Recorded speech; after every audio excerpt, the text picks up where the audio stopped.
Stop, stop, stop! Nasaktan na naman si nanay, naipit ko na naman. Yan ang sinasabi ko. Okay. Kung ganyan lagi na wala naman tayo sa ano, kawawa naman si nanay, naipit-ipit nyo na dyan sa harapan. Sinabi ko na huwag magtulakan eh. Wala na. Ibibigay na natin ito sa parapol kasi lagi nagkakasakitan tayo. Dapat, sabi ko, relax lang. Ibibigay naman yan lahat. Okay, mamaya na. Okay na.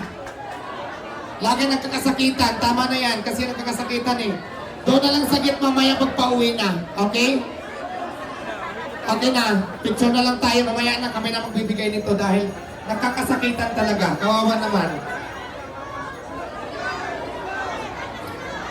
Okay. Ang gagawin natin mamaya, sa labas na lang tayo, sa labas. Itabi niyo muna yan dyan. Wala muna magbibigay kasi hindi niyo naman sinusunod yung gusto natin mangyari na wala dapat magtulakan, nagkakasakitan. So, ang gagawin natin mamaya, wait lang. Ang gagawin ko na lang mamaya, doon na lang sa labas pagpa-uwi na. Doon na lang. Okay na, stop na muna. Nagkakasakitan talaga. ICT, itip muna natin yung bigas. Mamaya na lang sagit. Kasi lagi talaga may tulakan. Yung matanda na awa ko sobrang naipit-ipit. Mamaya na lang kung pauwi na. Sige, mamaya na lang. Lagi na lang masakitan yung bigas. Kawawa naman kasi yung mga nagtutulakan yung mga naiipit. So ayaw naman makinig sa akin. Sige. Ayaw ko kasi naman masasaktan dyan pag kumuha na ng bigas. Kawawa naman. Okay?